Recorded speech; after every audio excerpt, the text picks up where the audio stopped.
নমস্কাৰ, আপোনালোকৰ কাৰণে আজি আৰু এটা নতুন ভিডিঅ' লৈ আহিছোঁ।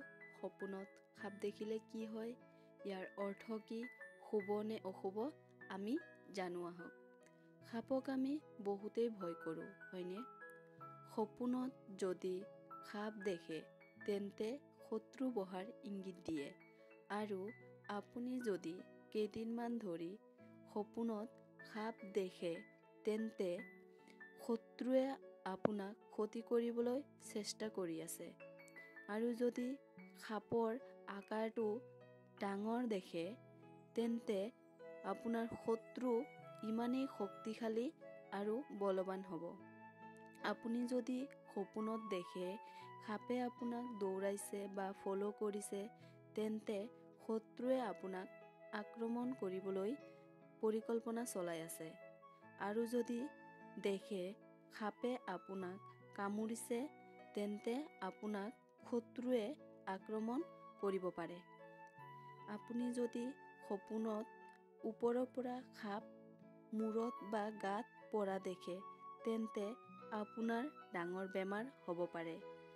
যদি আপুনি সপোনত সাপ-নেউলৰ কাজিয়া দেখে তেন্তে আপুনি মামলাৰ মুখামুখি হ'ব পাৰে। এতিয়া আমি জানিম সপোনত সাপ দেখাৰ শুভ কি। সপোনত যদি আপুনি সাপ দেখে তেন্তে আপোনাৰ ডাঙৰ সফলতা আহিব পাৰে। আৰু যদি আপুনি গছত সাপ ওলমি থকা দেখে তেন্তে আপোনাৰ হঠাৎ সফলতা আহিব। আপুনি যদি সপোনত সাপ ৰাস্তাৰে গৈ থকা দেখে তেন্তে আপোনাৰ ঘৰত সুখ শান্তি আহিব আৰু অৰ্থ লাভৰ সম্ভাৱনাও আছে। আপুনি যদি সপোনত দুটা সাপৰ মিলন দেখে তেন্তে আপোনাৰ মেধাৱী সন্তান জন্ম হ'ব।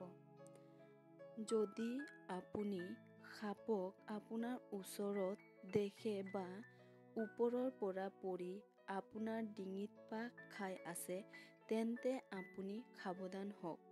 ধন্যবাদ। মোৰ চেনেলটোত যদি নতুন হৈ আছে ছাবস্ক্ৰাইব কৰি দিব আৰু কমেণ্ট কৰিব আৰু মই নতুন ভিডিঅ' দিবলৈ চেষ্টা কৰিম।